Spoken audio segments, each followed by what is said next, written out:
এই গরমের সময় মিষ্টি কুমড়ো কিন্তু আমাদের স্বাস্থ্যের জন্য খুবই উপকারী। নমস্কার বন্ধুরা, আমি রীতা। আজ আমি দুর্দান্ত স্বাদে মুগ ডাল আর মিষ্টি কুমড়োর একটা রেসিপি তোমাদেরকে তৈরি করে দেখাবো। এটি ছোটো থেকে বড় সবাই খুব পছন্দ করবে, হাত চেটেপুটে খেয়ে নেবে, সবাই আপনার প্রশংসায় পঞ্চমুখ হবে। চলো রেসিপিটি শুরু করা যাক। এখানে আমি নিয়ে নিয়েছি মিষ্টি কুমড়ো, আর এখানে আমি নিয়ে নিয়েছি মুগ ডাল। আমি এখানে 1 কাপ পরিমাণ মুগ ডাল নিয়েছি। মুগ ডালটাকে আমি হালকা একটু ভেজে নেব লো টু মিডিয়ামে রেখে। তাহলে মুগ ডালটাকে ভেজে তারপর আমি একটু জল দিয়ে পরিষ্কার করে ধুয়ে নেব। মুগ ডালটাকে আমি হালকা ভেজে নিচ্ছি। যারা আমার চ্যানেলে আজকে নতুন বন্ধু এসেছে, প্লিজ আমার ভিডিও যদি তোমাদের ভালো লেগে থাকে অবশ্যই আমার চ্যানেলটি সাবস্ক্রাইব করে আমার পাশে থাকা নোটিফিকেশানটি অবশ্যই অল করে দেবে, যেন আমি ভিডিও দিলে নিত্য নতুন ভিডিও সবার আগে নোটিফিকেশান তোমাদের কাছে চলে যায়। তারপর দেখো আমি মুগ ডালগুলো ভেজে নেওয়া হয়ে গেছে, নামিয়ে নিয়েছি। নামিয়ে আমি কিন্তু মুগ ডালটা পরিষ্কার করে রেখেছি একটা সাইড। আর ওই কড়াইতে আমি দিয়ে দিচ্ছি জল।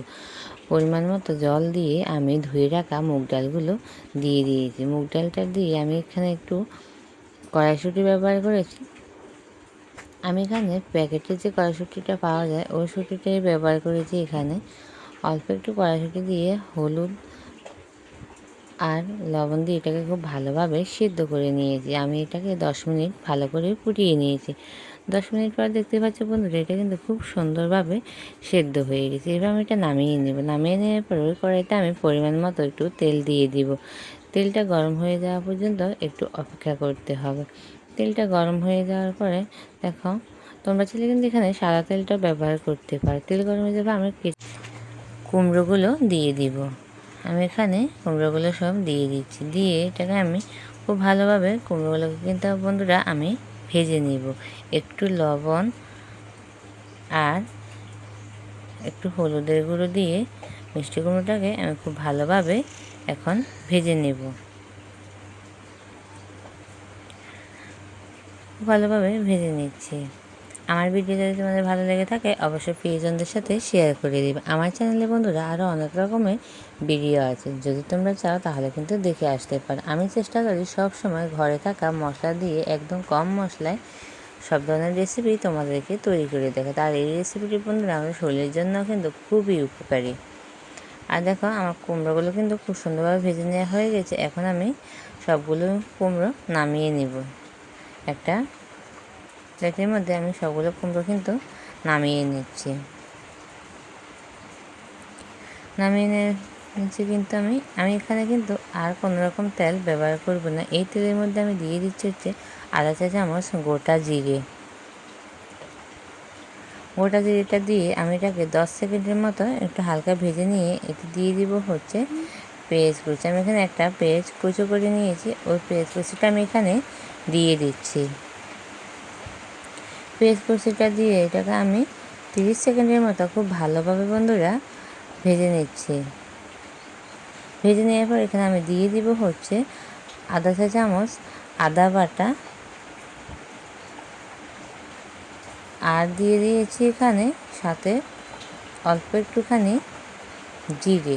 আদাটার সাথে কিন্তু আমি এখানে গোটা জিরে আধা চা চামচ দিয়ে টোটালি দুটো মিলিয়ে 1 চা চামচ এখানে দিয়ে দিয়েছি। দিয়ে হালকা একটু নাড়াচাড়া করে অল্প একটু জল দিয়ে দিচ্ছি। জলটা দিয়েছি যেন মশলাটা পুড়ে না যায়, তার জন্য জলটা দিয়ে হালকা একটু নাড়াচাড়া করে এটা আমি দিয়ে দিচ্ছি আধা চা চামচ লবণ। যেহেতু আমি মিষ্টি কুমড়োটা ভাজার সময় আর ডালের সাথেও কিন্তু আমি লবণ ব্যবহার করেছি, তাই লবণটা বুঝে শুনে দিতে হবে। এরপর আমি এখানে দিয়ে দিচ্ছি আধা চা চামচ হলুদ গুঁড়ো, দিয়ে দিচ্ছি এখানে আধা চা চামচ ধনে গুঁড়ো, আর দিয়ে দিচ্ছি আধা চা চামচের সাথে কম একটু জিরে গুঁড়ো। যেহেতু আমি আদার সাথে গোটা জিরে ব্যবহার করেছিলাম তখন, তার জন্য। তারপরে এখানে দিয়ে দিচ্ছি শুকনো লঙ্কা গুঁড়ো আধা চা চামচের সাথে একটু বেশি। ঝালটা যে যেরকম খেতে পছন্দ করো সেরকম অনুযায়ী কিন্তু দিতে পারো। এরপর খুব ভালোভাবে আমি মশলাটাকে বন্ধুরা কষিয়ে নিচ্ছি। খুব ভালোভাবে মশলা থেকে বন্ধুরা দেখতে পাচ্ছ তেলটা কিন্তু ছেড়ে দিয়েছে, আর খুব সুন্দরভাবে মশলাটা আমার কষানো হয়েছে। এরপর যে আমি দিয়ে দিব সিদ্ধ করে রাখা ডালটা দিয়ে খুব ভালোভাবে আমি আবার ওইটাকে একটু নাড়াচাড়া করে নেব। নাড়াচাড়া করে মিশিয়ে নিয়ে দিয়ে দিব ভেজে রাখা মিষ্টি কুমড়ো। ভেজে রাখা কুমড়োগুলো দিয়ে দিচ্ছি। কুমড়োগুলো দিয়েও খুব ভালোভাবে আবার একটু নাড়াচাড়া করে আমি মিশিয়ে নেব। মিশিয়ে নেওয়ার পর দেখতে পাচ্ছ এটা কিন্তু অনেকটাই কিন্তু হয়ে গেছে। এখন দিয়ে দিব কাঁচা লঙ্কা। আমি এখানে 2টো কাঁচা লঙ্কা দিয়ে দিয়েছি। 2টো কাঁচা লঙ্কা দিয়ে আবার এটাকে একটু নাড়াচাড়া করে মিশিয়ে নিচ্ছি। ডালটা কিন্তু বন্ধুরা খুবই সুন্দরভাবে সেদ্ধ হয়ে গেছে। একদম লো টু মিডিয়ামে রেখে রান্নাটা করবে, তাহলে কিন্তু লেগে যাওয়ার ভয় থাকবে না, রান্নাটা কিন্তু পারফেক্টভাবে সিদ্ধ হয়ে যাবে।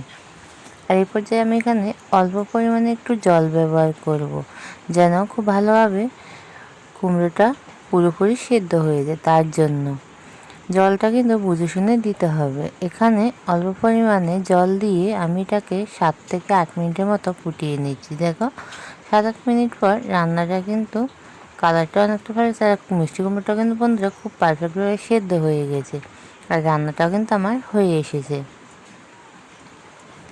দেখো আবার একটু নাড়াচাড়া করে নিচ্ছি, খুব সুন্দরভাবে কিন্তু এটা হয়ে গেছে। আর এরপর আমি এতে দিয়ে দিব হচ্ছে ভাজা জিরে গুঁড়ো। আর এখানে কিন্তু বন্ধুরা গরম মশলাটা ব্যবহার করিনি। গরম মশলাটা ব্যবহার করলে রান্নাটা কিন্তু অতটা ভালো লাগে না। এখানে ভাজা জিরে গুঁড়োটা ব্যবহার করলে দারুণ একটা ফ্লেভার আসে। এখানে আমি ভাজা জিরে গুঁড়োটা অল্প পরিমাণে একটু দিয়ে দিয়েছি। দিয়ে নাড়াচাড়া করে এখন আমি গ্যাসটা অফ করে নামিয়ে নেব। আজকের আমার এই রেসিপিটি তোমাদের কেমন লেগেছে অবশ্যই তোমাদের সুন্দর একটি কমেন্টে বলে যাবে। সবাই ভালো থাকবে, সুস্থ থাকবে। দেখা হবে তোমাদের সাথে আবারও নতুন একটা রেসিপির সাথে। ততক্ষণ সবাই সাবধানে থেকো। আর ভিডিওটি ভালো লাগলে প্রিয়জনদের সাথে শেয়ার করে দিও। দেখা হবে আবারও নতুন একটা রেসিপির সাথে। ধন্যবাদ।